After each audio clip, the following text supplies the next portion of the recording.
వాళ్ళు పంపించారు. ఇది తొలి అడుగు మాత్రమే. ఇది సరిపోయిందని నేను అనడం లేదు. నిధులు కావచ్చు, ఉద్యోగాలు కావచ్చు, ఉపాధి కావచ్చు. ఇక ఉపాధికి వస్తే చాలా ఇబ్బందులు ఉన్నాయి ఆర్థికంగా. మీ అందరికీ పదే పదే నేను చెప్తున్నా, వేసిన అంచనాలు ఒకటి, వచ్చిన ఆదాయం ఇంకొకటి, ఉన్న అప్పులు వేరొకటి. అంచనాలు తప్పినాయి, ఆదాయం తగ్గింది, అప్పులు అడ్డగోలుగా పెరిగిపోయినాయి. అయినా ధైర్యం ఏం కోల్పోలేదు. వాస్తవాలను ప్రజలకు వివరిస్తున్నాం. మీడియా మిత్రుల సహకారం కోరుకుంటున్నాం. ఎన్ని రోజులు అబద్ధాల పునాదుల మీద ఈ ప్రభుత్వాన్ని నడుపుతాం? అప్పులు భారమై కుంగిపోతున్నప్పుడు, ప్రజలకు ఆర్థిక వెసులుబాటు కలగనప్పుడు ఇంకెంతకాలం అబద్ధాలు చెప్పాలి, చట్టసభలను మభ్యపెట్టాలని నేను అడుగుతున్నా. అందుకే వాస్తవాలను వివరించినాం, భవిష్యత్ కార్యాచరణ నిర్ణయించుకున్నాం, దుబారా తగ్గించినాం. గతంలో ఎట్లా నడిపినారు, గతంలో వచ్చిన ఏడికి పోయిందంటే అవన్నీ బడ్జెట్లో బట్టి విక్రమార్క గారు చెప్తారు. దుబారాను తగ్గిస్తున్నాము. ఈరోజు వసూలు చేయాల్సిన పన్నులను వసూలు చేయకుండా వదిలేసినారు. ఒక్క ఇసుక గురించే నేను చెప్పదలుచుకున్నా. 14 నెలలు పట్టించుకోలే ఇసుక గురించి. పాత ప్రభుత్వం చేసిన విధాలనే కొనసాగించినాం.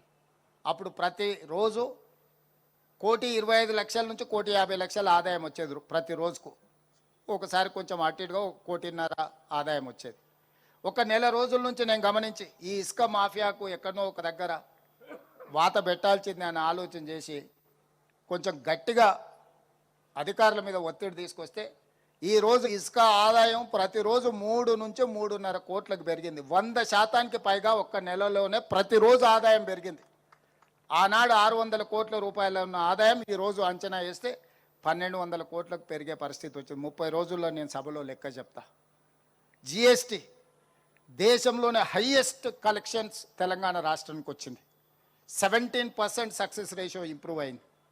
అదేవిధంగా స్టేట్ ఓన్డ్ ట్యాక్స్, రాష్ట్రానికి వెసులుబాటు ఉన్న పన్నుల వసూళ్లలో భారతదేశంలోనే తెలంగాణ రాష్ట్రం మొదటి భాగాన నిలబడ్డది. 88% పన్నుల వసూళ్లలో రికార్డును సృష్టించి తెలంగాణ రాష్ట్రం నెంబర్ 1 ఉంటే నెంబర్ 2 86%తో మహారాష్ట్ర ఉన్నది.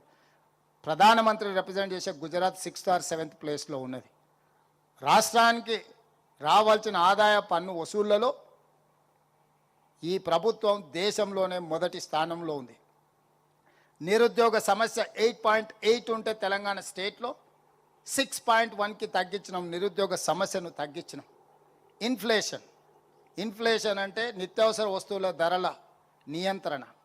భారతదేశంలోనే ధరల నియంత్రణలో తెలంగాణ రాష్ట్రం ఉంది. 1.3 ఇన్ఫ్లేషన్తో Telangana number 1, whereas in Kerala 7.1. అంటే ఇతర రాష్ట్రాలన్నిటికంటే కూడా నిత్యావసర వస్తువులను నియంత్రించడంలో తెలంగాణ రాష్ట్రం దేశంలోనే ముందున్నది. గణాంకాలని socio economic survey report government of India ఇచ్చిన రిపోర్ట్ ఇది. మేము మా సొంత లెక్కలు కావి. కేంద్ర ప్రభుత్వం అధికారిక గణాంకాలను విడుదల చేసిన లెక్కలే నేను ఈ సందర్భంగా చెప్తున్నా. ఇంత చేసిన మా మీడియా మిత్రులు అంటారు, అన్న మీకు పట్టు వచ్చినట్టు లేదు పరిపాలన మీద అని. పట్టు అంటే ఏందని నేను వాళ్ళు అడుగుతున్నా. ఓ 2 మంత్రులను తీసి బయటపడేస్తానో 2 అధికారులను జైలుకు పంపిస్తానో పట్టు వచ్చినట్టు కాదు. ఉన్నోళ్ళందరినీ సమన్వయం చేసుకొని సమీకరించుకొని ఒక మంచి పరిపాలన అందిస్తేనే పట్టు వచ్చినట్టు. దానికి కొంత సమయం పడుతుంది. ఇరగొట్టడానికి ఎక్కువసేపు సమయం అక్కర్లేదు, కట్టడానికి చాలా సమయం పడుతుంది. అందరినీ కూడగట్టుకొని ఈ పరిపాలన ముందుకు తీసుకెళ్తున్నాము.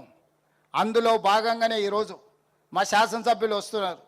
అన్న మేము ఎమ్మెల్యేలు అయినా కానీ మా ఎంబడి ఉన్న వాళ్ళకి ఏం చేయలేకపోతున్నాం, వాళ్ళకు ఉద్యోగం ఇవ్వలేకపోతున్నాం, ఉపాధి కల్పించలేకపోతున్నాం అని అన్ని రాజకీయ పార్టీలకు సంబంధించిన ప్రజాప్రతినిధులు వస్తున్నారు.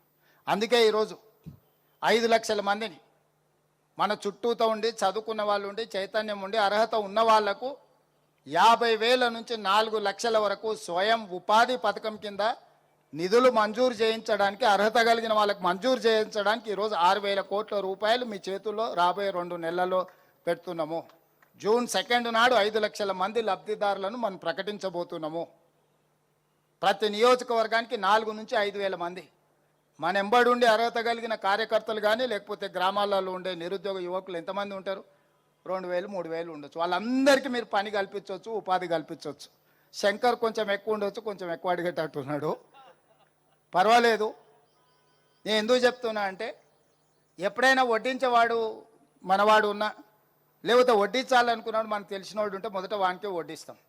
కాకపోతే ఆ వడ్డించేటప్పుడు వాడికి అర్హత ఉందా లేదా చూడాల్సిన బాధ్యత మన ఎమ్మెల్యే లేదు, ఎమ్మెల్సీ లేదని నేను చెప్తున్నా. నాకు తెలుసు కాబట్టి 5 అంతస్తుల భవనం ఉంది, అయినా 5 లక్షల రూపాయలు ఇస్తా అంటే అది మాత్రం కుదరదు.